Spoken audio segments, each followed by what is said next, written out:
Tibet ఆధ్యాత్మిక గురువు 14వ Dalai Lama పుట్టినరోజు వేడుకలు జూలై 6వ తేదీన ఘనంగా జరిగాయి. ఆయన ప్రస్తుతం 90వ ఏట అడుగుపెట్టారు. దలైలామా గత 66 ఏళ్లుగా మన దేశంలోనే ఆశ్రయం పొందుతూ ఉన్నారు. తన 23 ఏళ్ల వయసులో భారతదేశంలో అడుగుపెట్టిన ఆయన మళ్లీ తిరిగి టిబెట్ వెళ్లనే లేదు. అయితే పలు ముఖ్యమైన కార్యక్రమాలు జరుగుతూ ఉండడంతో ఈ కార్యక్రమానికి కేంద్ర మంత్రి కిరణ్ రిజిజు, అరుణాచల్ సీఎం పెమా ఖండు, సిక్కిం ముఖ్యమంత్రి Prem Singh Tamang, Hollywood star Richard Gere తదితరులు హాజరయ్యారు. ఇక నిజానికి ఇదే రోజు దలైలామా తన తదుపరి దలైలామాను సైతం ప్రకటిస్తారు. ఈ సందర్భంగా టిబెటన్ కళలు, వైద్యం, సాహిత్యం, మతం, విద్యా సంబంధిత ప్రదర్శనలతో పాటు వైద్య శిబిరం సైతం నిర్వహించారు. టిబెటన్ బౌద్ధులు దలైలామాను బుద్ధుని సజీవ రూపంగా ఆరాధిస్తూ ఉంటారు. దలైలామా వారసత్వం కొనసాగుతుందని, గడెన్ ఫోడ్రాంగ్ ట్రస్ట్ మాత్రమే భవిష్యత్ లామాను నిర్ణయించే అధికారం కలిగి ఉందని, ఈ విషయంలో ఎవరు జోక్యం చేసుకోరాదని దలైలామా ఇదివరకే స్పష్టం చేశారు కూడా. అయితే వారసుడి నిర్ణయంపై తమ అనుమతి తప్పక ఉండాల్సిందేనంటూ వాదిస్తోంది చైనా. ఈ నేపథ్యంలో చైనా పాలక కమ్యూనిస్టు పార్టీతో టిబెటన్ బౌద్ధ మతం దశాబ్దాలుగా సాగిస్తున్న పోరాటంలో నూతన అధ్యాయం మొదలు కాబోతోంది. వేడుకల కోసం భారీగా ఏర్పాట్లు కూడా చేశారు. హిమాలయాల్లోని మెక్లియోడ్ గంజ్ పట్టణంలోని ప్రధాన దలైలామా ఆలయం కాషాయ వస్త్రాలు ధరించిన బౌద్ధ భిక్షువుల తాకిడి పెరిగింది. టిబెటన్ ప్రవాస ప్రభుత్వం ఇక్కడే కొలువై ఉన్నందున ఈ పట్టణాన్ని లిటిల్ లాసా అని కూడా అంటారు. లామా పుట్టినరోజు వేడుకలతో పాటు పలు కార్యక్రమాలు జరగనుండడంతో పండుగ వాతావరణం చోటు చేసుకుంది. దీంతో ఇక్కడ జరిగే పరిణామాలను ప్రపంచమే ఆసక్తిగా గమనిస్తోంది. జూన్ 30వ తేదీ నుంచి ప్రారంభమైన వారోత్సవాల్లో మత సదస్సులు, యువజన వేదికలు, సామూహిక ప్రార్థనలు జరుగుతున్నాయి. ఈ నెల 2 నుంచి 4వ తేదీ వరకు జరిగిన 15వ టిబెటన్ మత సదస్సుకు 100 మందికి పైగా టిబెటన్ బౌద్ధ నేతలు, ప్రతినిధులు హాజరయ్యారు. అదేవిధంగా ఇంటర్నేషనల్ టిబెటన్ యూత్ ఫోరం సదస్సుకు 15 దేశాలకు చెందిన 100 మందికి పైగా తరలివచ్చారు. దలైలామా పుట్టినరోజును పురస్కరించుకొని 55 ప్రవాసంలోని టిబెటన్ ప్రభుత్వ కేబినెట్ కషక్ ఆధ్వర్యంలో సామూహిక ప్రార్థనలు జరుగుతున్నాయి.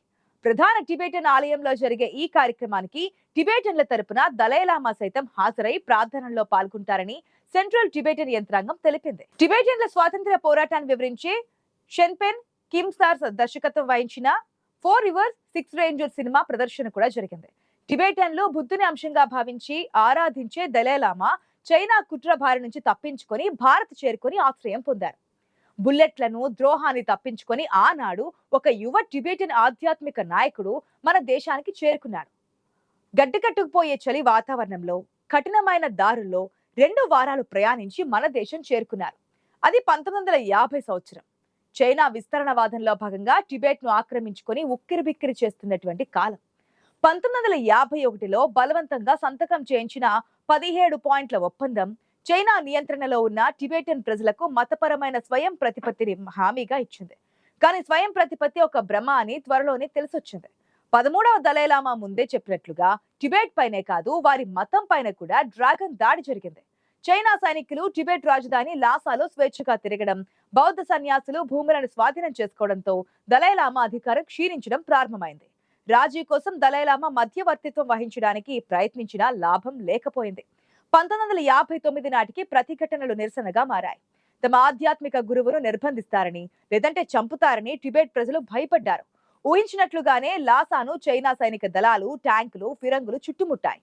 అదే రోజు లాసాలో దలైలామాను అంగరక్షకులు లేకుండా ఒక నృత్య ప్రదర్శనకు హాజరు కావాలని చైనా జనరల్ కోరాడు. వేలాది మంది టిబెటన్లు వీధుల్లోకి వచ్చి దలైలామా వేసవ రాజభవనమైన లాసాలోని నార్బులింగాకా చుట్టూ మానవహారంగా ఏర్పడ్డారు. రాజభవనంలో చర్చల తర్వాత ఆ రాత్రి దలైలామా లాసాను విడిచి భారత్ కు వెళ్లాలని నిర్ణయమైంది. మార్చి 17న పొగమంచు కమ్ముకున్న రాత్రి ఎప్పుడూ మెరూన్ కలర్ దుస్తుల్లో ఉండే దలైలామా తనను ఎవరూ గుర్తుపట్టకుండా సైనికుడి యూనిఫామ్ ధరించారు. తల్లి, తోబుట్టువులు, ట్యూటర్, కొంతమంది విశ్వాసపాత్రులైన అధికారులు వెంటరాగా చీకటి నడుమ వెనుక ద్వారం నుంచి రాజభవనాన్ని వీడారు. చైనా సైన్యం చెక్ పోస్టులను తప్పించుకుంటూ వారి బృందం ముందుకు నడిచింది. ఎవరూ గుర్తుపట్టకుండా ఉండేందుకు ఎక్కువగా రాత్రిపూటే ప్రయాణించారు. చుహుల్, లోకా, కైచులోయ గుండా కెంజిమ్ అనే సమీపంలోని హిమాలయాలను దాటి నేటి అరుణాచల్ ప్రదేశ్ లోని తవాంగ్కు చేరుకుంది. గట్టుకట్టుకుపోయే వాతావరణం అక్కడ. ఆహారం లేకుండా వారి పరిస్థితి అధ్వానంగా తయారైంది. అయినా కెచూ నది దాటి ఎత్తైన లోయల గుండా మఠాలు, తిరుగుబాటు శిబిరాల గుండా ముందుకు సాగారు. ఒకసారి చైనీస్ నిఘా విమానం పైనుంచి కూడా వెళ్ళింది. కానీ దాని నుంచి తప్పించుకున్నారు. ఎట్టకేలకు మార్చి 26వ తేదీన భారత సరిహద్దుకు మైళ్ల దూరంలో ఉన్న లున్సే జోంగా చేరుకుంది. వెంటనే ప్రధాని నెహ్రూకు సమాచారం అందింది. అప్పటికే చైనా నుంచి హెచ్చరికలున్నప్పటికీ కూడా ఖాతరు చేయకుండా నెహ్రూ నిర్ణయాత్మకంగా వ్యవహరించారు. తవాంగ్ సమీపంలోని చిటాంగ్ము సరిహద్దు పోస్టుకు వెళ్లి దలైలామా ఇతర టిబెటియన్ శరణార్థులకు స్వాగతం పలకాల్సిందిగా అస్సాం రైఫిలు విభాగానికి ప్రధాని నెహ్రూ ఆదేశించారు. చివరకు మార్చి 31 నాటికి దలైలామా ఆయన పరివారం కెంజిమనే పాస్ ద్వారా భారతదేశంలోకి ప్రవేశించారు. ఇలా ఆయన భారత్లోకి ఎంట్రీ ఇవ్వడం జరిగింది. ఇక అప్పటి నుంచి ఆయన మళ్ళీ టిబెట్ కు వెళ్లలేదు. ఇప్పుడు తన జీవితకాలం ముగియనడంతో కొత్త దలైలామాను ఎంచుకునే ప్రక్రియను పూర్తి చేయనున్నారు దలైలామా. అయితే దలైలామా వారసుడికి తమ ఆమోదం ఉండాలని పట్టుపడుతోంది చైనా. వారసుడిని నిర్ణయించే అధికారం తమకు మాత్రమే ఉందంటూ బౌద్ధ మత గురువు దలైలామా చెబుతున్నారు. వారసుడి గుర్తింపు కార్యక్రమాన్ని చైనాలోనే పురాతన విధానాలను అనుసరించి నిర్వహించాలని చెబుతోంది చైనా. వారసుల ఎంపిక ప్రక్రియ కూడా చైనా చట్టాల ఆధారంగా జరగాలని, ఎంపిక ప్రక్రియ చైనా ప్రభుత్వం అనుమతిలోనికి లోబడి ఉండాలి. 18వ శతాబ్దపు క్వింగ్ రాజవంశం ప్రారంభించిన గోల్డెన్ ఆర్న్ పద్ధతిని అనుసరించాల్సిందేనని పదే పదే చెబుతూ వస్తోంది చైనా. అయితే లివింగ్ బుద్ధ పునర్జన్మ ఆచారం 700 సంవత్సరాలకు పైగా కొనసాగుతుందని భారత్లోని చైనా రాయబారి సుఫేహాంగ్ అన్నారు. దలైలామా కూడా మతపరమైన ఆచారాలు సాంప్రదాయాలను పాటిస్తూనే ఎంపికయ్యారు. చైనా ప్రభుత్వం మత స్వేచ్ఛ విధానాన్ని అమలు చేస్తోంది. ఇదిలా ఉండగా 15వ దలైలామా ఎంపిక ప్రక్రియ కొనసాగుతోందని, దానిని నిర్వహించే అధికారం గార్డెన్ ఫోర్ట్రింగ్ ట్రస్ట్ కు మాత్రమే ఉందని సోషల్ మీడియాలో దలైలామా పోస్ట్ పెట్టారు. తాను మరణించిన తర్వాతే తన వారసుడు వస్తాడని స్పష్టం చేశారు. 2015లో ఈ ట్రస్ట్ ను దలైలామా ఏర్పాటు చేశారు. 2011 సెప్టెంబర్ 24నే తాను టిబెట్ బౌద్ధ మత పెద్దలు, నాయకులు, ఇతర సంస్థలతో భేటీ నిర్వహించి తన వారసుడి ఎంపిక కొనసాగించాలా అనే అంశంపై అభిప్రాయాలను కోరినట్లుగా చెప్పారు.